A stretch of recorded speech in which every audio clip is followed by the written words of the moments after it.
నమస్కారం, ఇది సంగతికి స్వాగతం. అమ్మ మధురమైన ఆ పిలుపు రోజులో 1-2 సార్లు కాదు, వందల సార్లు తన సేవ పొందుతున్న పిల్లల నుంచి పొందుతున్నారు ఓ తల్లి. తన పేగు తెంచుకుని పుట్టినవారు కాకపోయినా ప్రపంచాన్ని చూడలేని ఆ పిల్లల ఆలనాపాలన అంతా తనే చూసుకుంటున్నారు. సేవ చేయాలన్న మనసు ఉంటే ఎంతమందికైనా సాకి సంతరించి పెద్దవారిని చేయగలమని నిరూపిస్తున్నారు ఆ తల్లి. 93 ఏళ్ల వయసులోనూ పదుల సంఖ్యలో పిల్లలను కంటికి రెప్పలా చూసుకుంటున్నారు. మంచి వసతి, భోజనం, విద్య అందిస్తున్నారు.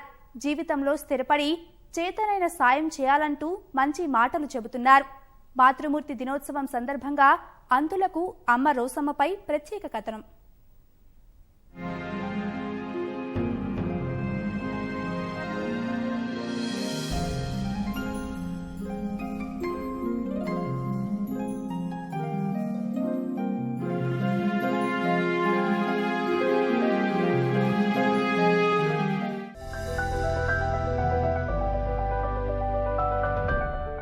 ఆమెది సాధారణ జీవితమైన సేవ చేయాలన్న సంకల్పం ముందు ఆకాశమంత లక్ష్యం సైతం చిన్నబోయింది.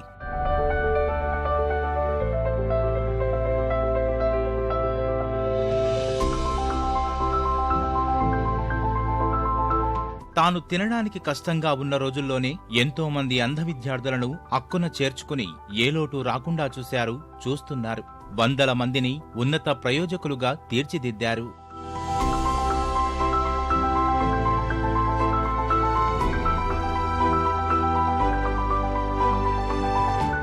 నెల్లూరు జిల్లా వింజమూరుకు చెందిన ఈవిడ పోరెడ్డి రోసమ్మ. నగరంలోని పెద్దాసుపత్రిలో సాధారణ నర్సుగా జీవితం ప్రారంభించిన ఈ తల్లి మనసు నిండా సేవ చేయాలన్న దృఢ సంకల్పమే. 93 ఏళ్ల వయసులో నడవడానికి కష్టంగా ఉన్నా ఇప్పటికీ సేవలోనే సంతోషం వెతుక్కుంటున్నారు.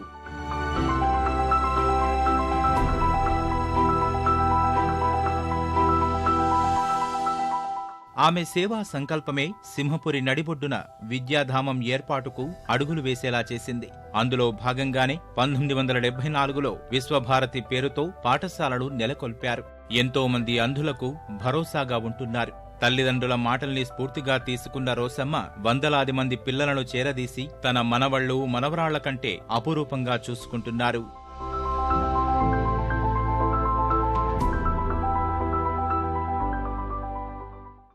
దానం ధర్మం చెయ్యాలా అనేది ఒక పద్ధతి ఉంది కదా, చిన్నప్పటి నుంచి కలిగింది. మా నాయన అందులో కళ్ళు లేని వాళ్ళకు పెడితే ఇంకా మంచిది కదా అనే ఐడియా వచ్చింది. ఇక్కడ ఈ మెయిన్ రోడ్లో ఒకరిద్దరు అందులను చూసి కళ్ళు లేను అన్నమే పెట్టంగా వీళ్ళకి చదువు కూడా ఉంది కదా అని అర్థమైంది. ఆ ఢిల్లీ పోయినప్పుడు చదువు ఉంది కదా అని అర్థమైనప్పుడు వీళ్ళకి ఆ చుక్కలు చదువు నేర్పి చెట్ల కింద ఉంటూ వీధుల్లో తిరుగుతూ ఆకలితో అలమటిస్తున్న ఎంతో మంది అనాథ పిల్లలను చేరదీసిన రోసమ్మ వారందరినీ పెంచి పెద్ద చేసి ప్రభుత్వ ఉద్యోగాలు సాధించేలా కృషి చేస్తున్నారు. 4.5 దశాబ్దాల కిందట ప్రారంభమైన రోసమ్మ సేవా ప్రక్రియ ఇప్పటికీ నిర్విరామంగా కొనసాగుతోంది.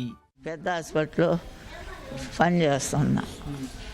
కళ్ళు లేనోళ్ళు ఆ చెట్ల కింద ఆడాడ ఆకలితో అవపడ్డారు. ఒకరిద్దరికి అన్నం పెట్టారు.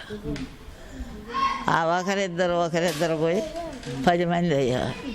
10 మంది అయినాక చూడలేకపోయారు, పెట్టలేక. ఎట్లా వదలకూడదు, పట్టుబట్టాలి కాబట్టి చెయ్యాల అన్నట్టుగా నాకు వచ్చింది.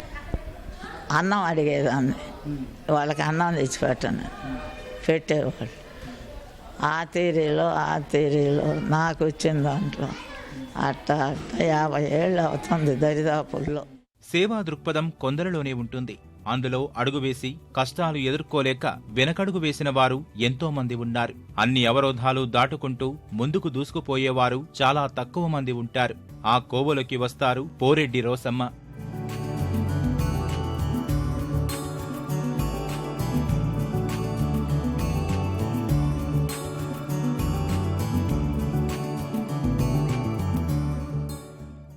1974కు ముందు నెల్లూరు పెద్ద ఆసుపత్రిలో ఏఎన్ఎంగా పనిచేశారు. విధి నిర్వహణలో ఇంటింటికి తిరుగుతున్నప్పుడు అంధులైన చిన్నారులను చూసి చలించిపోయారు. వారిపై జాలి చూపడం మంచిది కాదని గుర్తించారు. చేయూతనివ్వాలని, ఆసరాగా నిలవాలని భావించారు. అనాథలుగా తిరుగుతున్న 5 చిన్నారులను తొలుత చేరదీశారు. ఇక్కడ మా వారు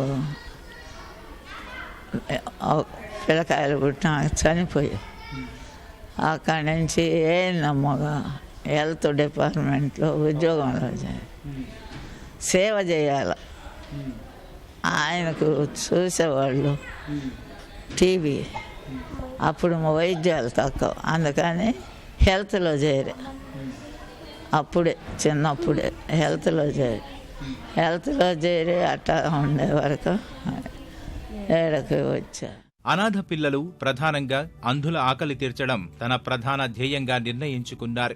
అప్పటిలో ఆమె జీతం 175 రూపాయలు. వచ్చే జీతంతోనే కుటుంబాన్ని పోషిస్తూ చేరదీసిన పిల్లలకు ఆకలి తీర్చడం మొదలుపెట్టారు. పిల్లల సంఖ్య పెరగడంతో బంధువులు, స్నేహితుల ఇళ్లకు వెళ్లి మిగిలిన ఆహారాన్ని రిక్షాల్లో తీసుకువచ్చి ఆకలి తీర్చారు. వారి కోసం కష్టపడడంలో తనకు ఎంతో ఆనందంగా ఉందంటున్నారు రోసమ్మ. నాకు వచ్చిన ఇప్పుడు ఆ పెన్షన్ ఇస్తే కూడా నేను తీసుకుని నాన్నే వేసి పెడతా. ఎప్పుడన్నా అవసరమైనప్పుడు ఇదివరకు కష్టపడి వాళ్ళ చాలా నష్టపోయి కష్టపడి చాలా దుఃఖపడి వీళ్ళందరికీ అన్నం పెట్ట అని ఏడ్చేదాన్ని. దేవుడు పస్తు లేకుండా పెట్టేవాడు. ఇప్పటికి కూడా భయం నాకు, వీళ్ళ ఒక్క పూట ఎట్లా ఉండదు కదా. ఈరోజు చదువుకొని డిగ్రీ చదువుతున్నారు, ఈ బడిలో ఉన్నాయి, ఇంటర్ చదువుతున్నారు, స్కూళ్ళకు పోయి వస్తున్నారు, ఇల్లులాగా జరుపుకుంటున్నారు. ఆకలి తీర్చడం మాత్రమే సమస్యకు పరిష్కారం కాదని గుర్తించారు రోసమ్మ. మరింతగా ఆలోచించి వారిని ప్రయోజకులను చేయడం కోసం పాఠశాల నెలకొల్పాలని నిర్ణయించారు. అందులో భాగంగా 1970లోనే తన వద్ద ఉన్న డబ్బులతో మొదటిగా 75 సెంట్ల స్థలం కొనుగోలు చేశారు. నెల్లూరు నగరంలో ప్రభుత్వ వైద్యశాలకు ఎదురుగా ఉన్న పోలీసు కాలనీలో విశ్వభారతి అంధుల పాఠశాలకు బీజం వేశారు.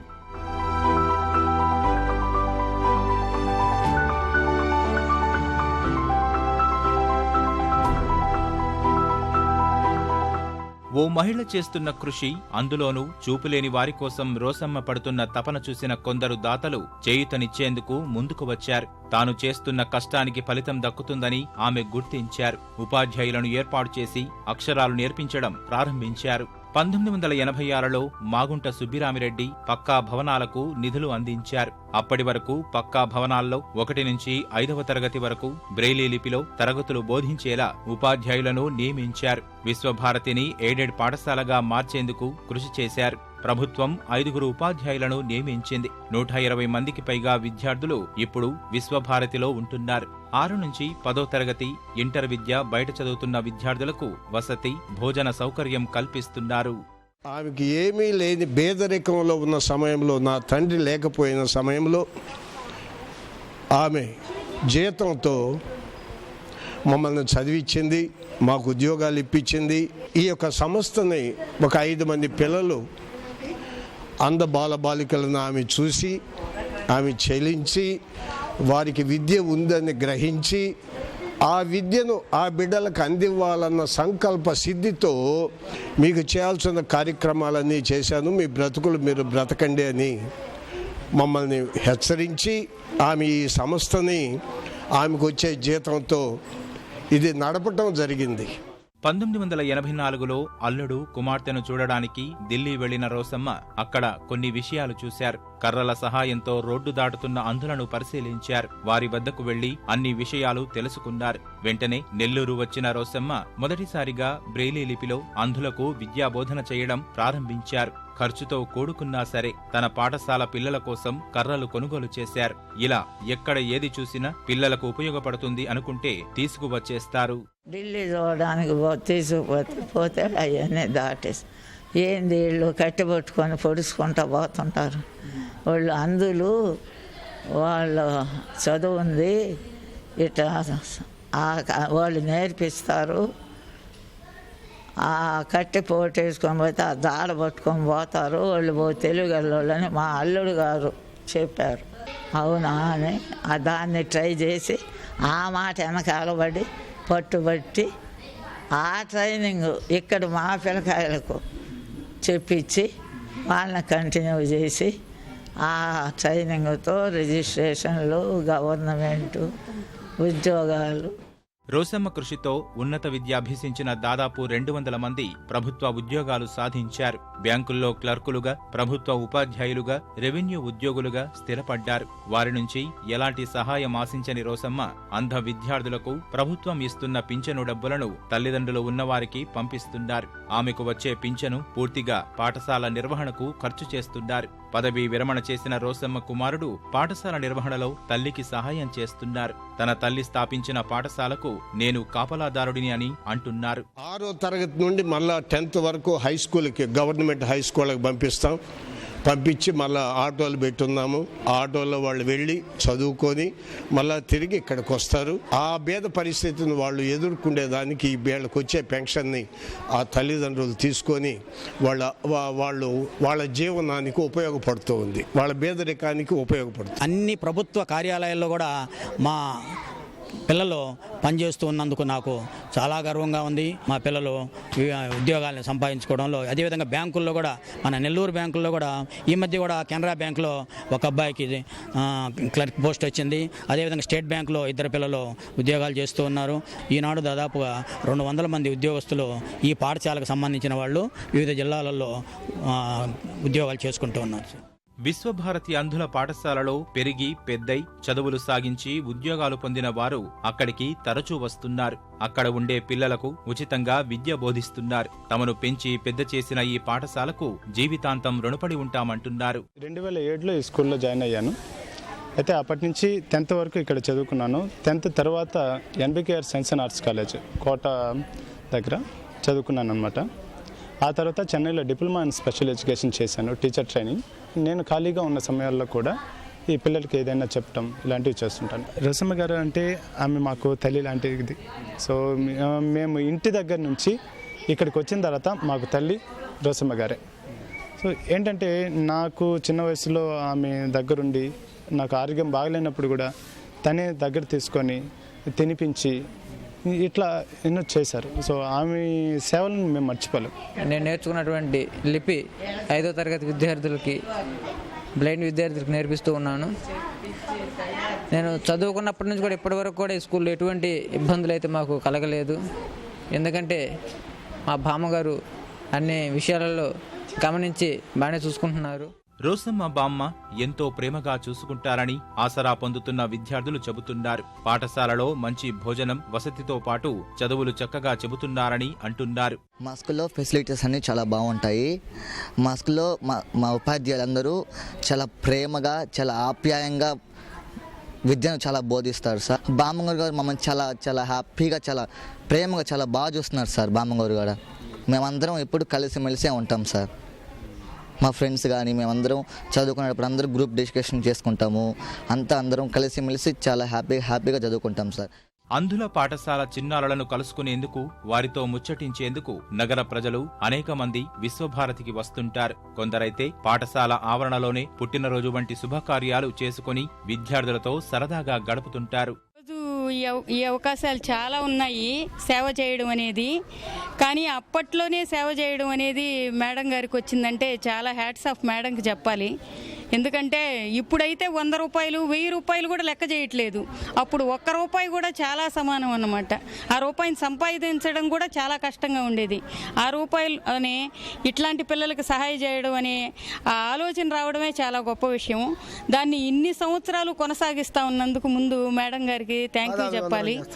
చాలా థ్యాంక్స్ మేడం. ఇప్పుడుండే పిల్లలకి ప్రతి ఒక్కరూ ఆలోచించాలి. మేము ఇప్పుడు మాల్కి వెళ్ళాం, ఒక 1000 రూపాయలు ఖర్చు పెట్టాం కేవలం గేమ్స్లో. దాంట్లో ఇంత హ్యాపీనెస్ మచ్చుకైనా రాలేదు. ఆ నిమిషం ఆడేవాల్సి మనం చూడాల్సింది ఇది అని చెప్పడానికే మా పిల్లల్ని తీసుకొచ్చాను. విశ్వభారతి పాఠశాలలో చదువుకుంటున్న దివ్యాంగులు ధృవపత్రాలు పొందే విషయంలో ఇబ్బంది పడుతున్నారు. వీటిని పరిష్కరించాలని అక్కడ పనిచేసే సిబ్బంది కోరుతున్నారు. ఏదో ఒక విధంగా టీచర్లను కానీ ప్రొవైడ్ చేయగలిగితే పర్మనెంట్గా బాగుంటుంది. అదేవిధంగా గవర్నమెంట్ ప్రత్యేకంగా చేయాల్సిన కార్యక్రమాలు కొన్ని ఉన్నాయి. ముఖ్యంగా ఈ పిల్లలకి మెడికల్ సర్టిఫికేట్లు, వీటిల్లో కొన్ని ఇబ్బందులు, ఏమైనా తప్పులు దొరికినాయి అనుకో అవి సరి చేసుకోవడానికి చాలా కష్టంగా ఉంది. దీని మీద ప్రత్యేకమైన శ్రద్ధ పెట్టకపోతే పిల్లలు పాపం వాటి కొరకే అనేక పర్యాయాలు తిరుగుతూ ఉన్నారు. అదేవిధంగా పెన్షన్ల గురించి కూడా ఇబ్బంది పడుతున్నారు. లక్ష్యం ఉన్నతంగా ఉంటే డబ్బుతో పనిలేదని నిరూపిస్తున్నారు రోసమ్మ. అనాథ పిల్లలకు కూడు, గూడు, గుడ్డ అందించడమే కాకుండా అక్షరాలు నేర్పించి ప్రయోజకులను చేసి ఎంతో మందికి ఆదర్శంగా ఉంటున్నారు.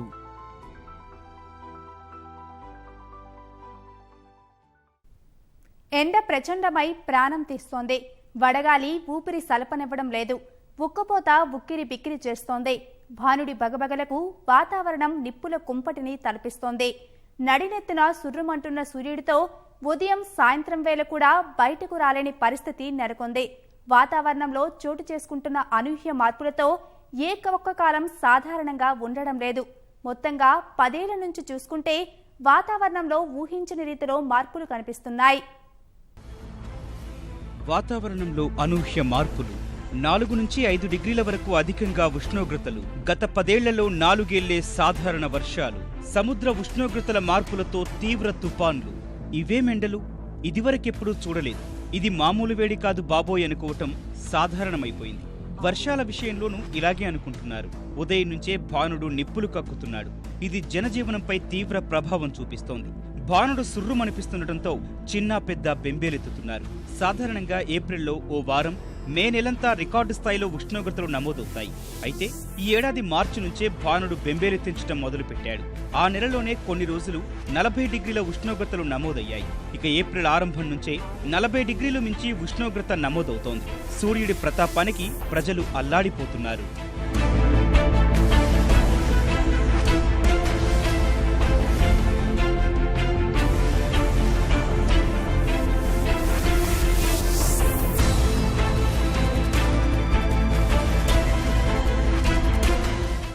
వాతావరణంలో కాలచక్రం మారిపోయింది. కేవలం ఎండవేడి మాత్రమే కాదు, అంతకు మించిన మార్పులేవో కనిపిస్తున్నాయి. నిజానికి మనం అనుభవించే ఎండవేడిమికి సూర్యుడికి ఎటువంటి సంబంధం లేదు. భానుడు మొదటి నుంచి మార్పు లేకుండా తన వేడిని, కాంతిని భూమిపైకి ఒకే తీరుగా పంపుతున్నాడు. కేవలం భూ వాతావరణంలో కలుగుతున్న మార్పుల వల్ల మాత్రమే ఎండ తీవ్రతలో తేడాలు, అకాల వర్షాల పరిస్థితి తలెత్తుతోంది. సహజంగా ఏర్పడ్డ ఋతువులు ఇంకా మారలేదు. కానీ సహజంగానే ఏర్పడ్డ భూ వాతావరణపు పొర అసహజంగా మారుతోంది. ఫలితంగా మానవాళి మనుగడే ప్రమాదంలో పడింది.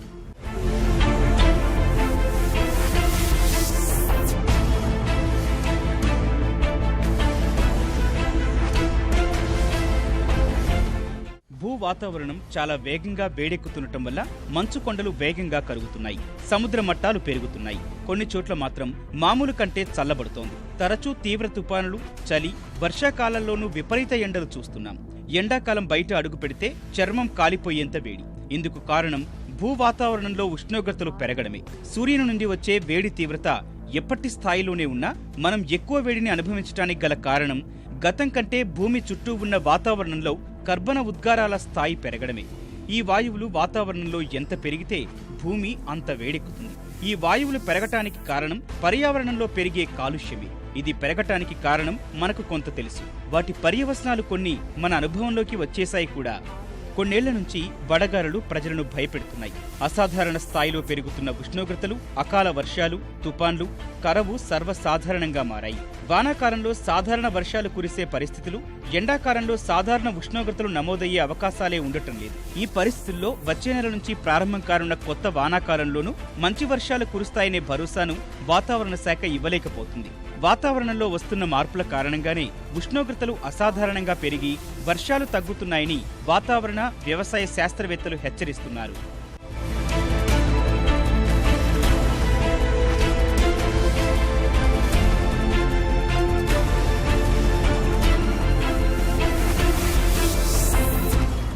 ఈసారి తెలుగు రాష్ట్రాల్లో నెలకొన్న వాతావరణ పరిస్థితుల్లో పెద్దగా మార్పు ఉన్నట్టు కనిపించడం లేదు. సముద్రాలపై ఉష్ణోగ్రతలు పెరగడం వల్ల ఎల్నినో ప్రభావం ఎంతో కొంత ఏర్పడి వచ్చే నెల నుంచి ప్రారంభం కానున్న కొత్త ఖరీఫ్ సీజన్లో సాధారణ కన్నా తక్కువ వర్షపాతం కురుస్తుందని ప్రాథమిక అంచనా. ప్రస్తుత వేసవి సీజన్లో తెలంగాణలో పగటి ఉష్ణోగ్రతలు అధికంగా 46.7 డిగ్రీలకు చేరాయి. ఈ నెలలో ఇవి ఇంకా పెరిగే అవకాశాలున్నట్టు చెబుతున్నారు. పలుచోట్ల సాధారణం కన్నా 4 నుంచి 6.5 డిగ్రీల వరకు అధిక ఉష్ణోగ్రతలు నమోదవుతుండటంతో ప్రజలు తీవ్ర ఇబ్బందులు పడుతున్నారు. పొడి వాతావరణం తీవ్రత కూడా బాగా పెరుగుతోంది. కొండలు అధికంగా ఉండటం, చెట్లు తగ్గిపోయి పొడిగాలులు వీస్తుంటేనే ఇలా తేమ శాతం బాగా పడిపోతుందని చెబుతున్నారు. ఇలాంటి వాతావరణం ఏర్పడినప్పుడు పగలు ఎండలో తిరగొద్దని, అత్యవసరమైతే తగిన జాగ్రత్తలు తీసుకోవాలని సూచిస్తున్నారు. దాదాపుగా మొత్తం మీద మనకి ఈ సీజన్ చూస్తే ఇది మే అనేది పీక్ సమ్మర్. ఈ మేలో దాదాపుగా మనకి ఈ గాలులు అనేవి ఈ వాయువ్య దిక్కు నుంచి, అంటే ఈ రాజస్థాన్ నుంచి, తర్వాత ఉత్తర భారతదేశం అంటే మనకి ఈ ఢిల్లీ, ఈ పంజాబ్, ఇప్పుడు ఈ ప్రాంతాల నుంచి కూడా ఈ గాలులు రావడం అనేది మనకు జరుగుతుంది. ఆ వేడి గాలుల వల్ల మనకి నేరుగా అవి ఇటు ఎక్కువగా ఉత్తర తెలంగాణ, తూర్పు తెలంగాణ, తర్వాత దక్షిణ కోస్తాంధ్ర ఈ ప్రాంతాల మీద ఎక్కువగా ప్రభావం చూపిస్తుంది అనమాట. కాబట్టి ఈ ప్రాంతాల్లో ఉష్ణోగ్రతలో ఇంకా పెరిగే అవకాశం ఉంది. మనం మొత్తం మే నెలే కాకుండా ఎప్పుడైతే మనకి నైరుతి ఋతుపవనాలు సమీపించే వరకు, అంటే నైరుతి ఋతుపవనాలు మన 2 తెలుగు రాష్ట్రాల్లోకి ప్రవేశించే వరకు కూడా మనకి ఉష్ణోగ్రతలు పెరగడం అనేది జరుగుతుందన్నమాట. ఆంధ్రప్రదేశ్లోనూ భానుడు భగభగలాడిస్తున్నాడు. రాష్ట్రం నిప్పుల కుంపటిలా మారింది. ఉష్ణోగ్రతలు రికార్డు స్థాయిలో నమోదవుతున్నాయి. మొత్తం 613 ప్రాంతాల్లో 41 డిగ్రీలకు పైగానే నమోదైందంటే పరిస్థితి ఎలా ఉందో అర్థం చేసుకోవచ్చు. ఉదయం పూట ఇంట్లోంచి కాలు బయట పెట్టాలంటేనే జనం అల్లాడుతున్నారు. మరో 5 రోజులు రాష్ట్రంలో 43 నుంచి 47 డిగ్రీల మధ్య ఉష్ణోగ్రతలు నమోదు కావచ్చన్న అంచనాలతో ప్రజలు బెంబేలెత్తిపోతున్నారు. ఇక్కడ అక్కడ అని కాదు, ఏ ప్రాంతంలో చూసినా ఉష్ణోగ్రతలు గరిష్ట స్థాయిలోనే ఉంటున్నాయి. దిగి రావటం లేదు. సూర్యప్రతాపానికి ఉష్ణోగ్రతల రికార్డులు బద్దలవుతున్నాయి. మధ్యాహ్నం తర్వాత అయితే చెప్పనవసరం లేదు. శుక్రవారం ప్రకాశం జిల్లాలో అత్యధిక ఉష్ణోగ్రత నమోదైంది. త్రిపురాంతక మండలం దూపాడులో మధ్యాహ్నం 3 గంటల సమయంలో ఉష్ణోగ్రత 47.10 డిగ్రీలకు చేరింది. ఇదే జిల్లా ముండ్లమూరులో 46.51 డిగ్రీలు నమోదైంది. మొత్తం ఈ జిల్లాలోని 18 మండలాల్లో ఏకంగా 44 నుంచి 47 డిగ్రీల మధ్య ఉష్ణోగ్రతలు రికార్డైనట్లు వాతావరణ హెచ్చరికల కేంద్రం వెల్లడించింది. చిత్తూరు, నెల్లూరు, కర్నూలు, కడప జిల్లాల్లోనూ అత్యధిక ఉష్ణోగ్రతలు నమోదవుతున్నాయి.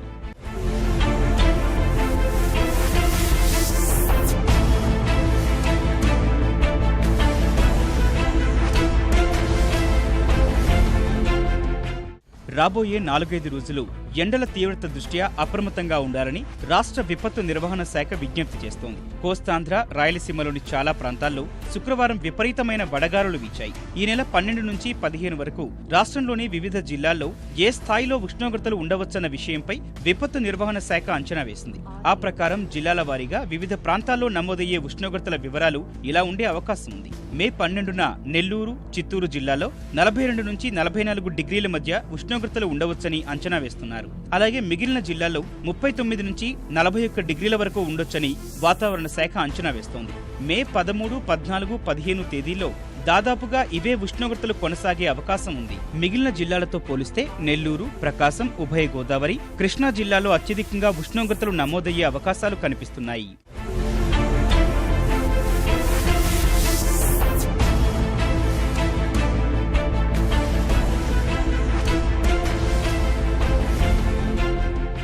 వర్షపాతం విషయానికొస్తే తెలంగాణలో గత 10 ఏళ్లలో 4 ఏళ్లు మాత్రమే సాధారణ వర్షపాతం నమోదైంది. మిగిలిన 6 ఏళ్లు వర్షాలు సరిగా కురవక పలు ప్రాంతాల్లో కరువు పరిస్థితులు ఏర్పడ్డాయి. 2009-18 మధ్యకాలంలో వర్షపాతం లోటు పలుమార్లు తీవ్ర స్థాయికి చేరింది. సాధారణంగా ఏప్రిల్లో బంగాళాఖాతంలో తీవ్ర తుపాన్లు ఏర్పడటం చాలా అరుదు. ఉష్ణోగ్రతలు పెరగడానికి, వేసవిలోనూ అసాధారణ స్థాయిలో తుపాన్లు ఏర్పడటానికి వాతావరణంలో వస్తున్న మార్పులు ఓ ప్రధాన కారణం. అధిక ఉష్ణోగ్రత ఏర్పడి గాలిలో తేమ తగ్గిపోవడం వంటి పరిస్థితులు తెలుగు రాష్ట్రాల్లో తరచూ ఏర్పడుతున్నాయి. ఈ చెట్లు తీసేయడం వల్ల కానీ, మన పొల్యూషన్స్ పెంచడం వల్ల కానీ, అట్మాస్ఫియర్లో చూసుకుంటే మనకి 78% నైట్రోజన్ ఉంటుందండి, 21% ఆక్సిజన్ ఉంటుంది. ఇంకా 1%లో ఆర్గాన్ 0.9% ఉంటుంది. రిమైనింగ్ 0.1% అనేది మొత్తం గ్లోబల్ వార్మింగ్ని క్రియేట్ చేస్తుంది. 0.1% ఉండేది CO2 0.004% ఉంటుంది. వెరీ లెస్ అనుకుంటాం, కానీ అది దానివల్లే ఇంత టెంపరేచర్స్ పెరుగుతున్నాయి అనేది చాలా హిస్టరీ చెప్తుంటాం.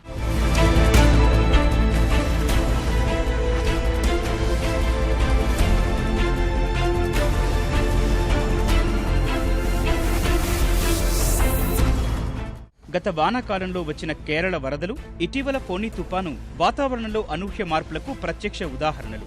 అలాగే ఇప్పుడు ఎండలు కూడా ప్రజల్ని భయపెడుతున్నాయి. ఇలా ఏ వాతావరణమైనా తీవ్ర స్థాయికి చేరి ప్రజలను కష్టనష్టాలకు గురిచేస్తోంది. విచ్చలవిడిగా భవన నిర్మాణాలు, చెరువులు మూసేయడం, ఖాళీ స్థలాలు లేకపోవడం, చెట్లు కొట్టేయడం, కాలుష్యం పెరగడంతోనే ఇలా ప్రతి సీజన్లోనూ విపత్తులు ప్రజలను ఇబ్బంది పెడుతున్నాయని వాతావరణ నిపుణులు చెబుతున్నారు. ఇటీవల ఒడిశాలో తీరం దాటిన ఫొని తుపాను వాతావరణంలో ఏర్పడుతున్న తీవ్ర మార్పులకు దర్పణం పడుతోందని వాతావరణ శాస్త్రవేత్తలు చెప్పారు.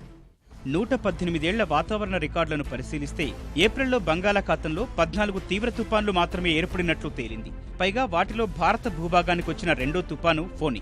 ప్రపంచ ఉష్ణతాపం పెరుగుతున్నందునే భూభాగం, సముద్రాలపై ఉష్ణోగ్రతలు అధికమై ఇలా మండు వేసవిలోనూ తీవ్ర తుపాన్లు ఏర్పడుతున్నట్టు చెబుతున్నారు. గత జనవరి నుంచి భూగోళం దక్షిణ భాగంలోని సముద్రాలపై ఉష్ణోగ్రతలు పెరిగినట్లు ప్రపంచ వాతావరణ అధ్యయన సంస్థలు గుర్తించాయి. ఈ కారణంగా గత మార్చిలో ప్రపంచవ్యాప్తంగా 2 తీవ్ర తుపాన్లు ఏర్పడ్డాయి. ఏప్రిల్లో ఏర్పడిన ఫొని తుపాను తీరం దాటే సమయంలో అదే బంగాళాఖాతానికి దగ్గర ఏపీలో ఉన్న బాపట్లలో 43, కావలిలో 44.6 డిగ్రీల పగటి ఉష్ణోగ్రత ఏర్పడింది. ఇది సాధారణం కన్నా 7.1 డిగ్రీలు అధికమని వాతావరణ శాఖ తెలిపింది.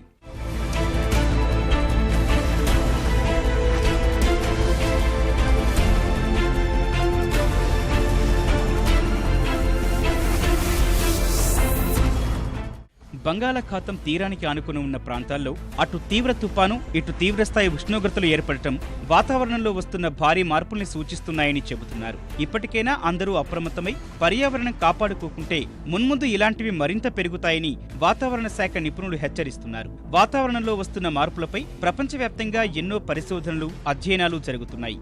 భూతాపం పర్యవసనాల్ని అంచనా వేసే శాస్త్రవేత్తలెందరో నిద్రలేని రాత్రుల్ని గడుపుతున్నారంటే అతిశయోక్తి కాదు. పర్యావరణాన్ని కాపాడుకోవడం అందరి బాధ్యత. నిత్యం జీవితంలో మనం తీసుకునే జాగ్రత్తలే భవిష్యత్ తరాలకు ఉపయోగపడుతుంది. భయంకరమైన ఎండలు, తీవ్రమైన తుపాన్లు వంటి వాటి నుంచి మనల్ని మనం కాపాడుకోవాలంటే పర్యావరణ సమతుల్యతను కాపాడుకోవాలి. ప్రకృతి మనకి ఏమిచ్చిందో దాన్ని తిరిగి ఇవ్వగలిగితే చాలు. అంతకు మించి చేయాల్సిన పని లేదు.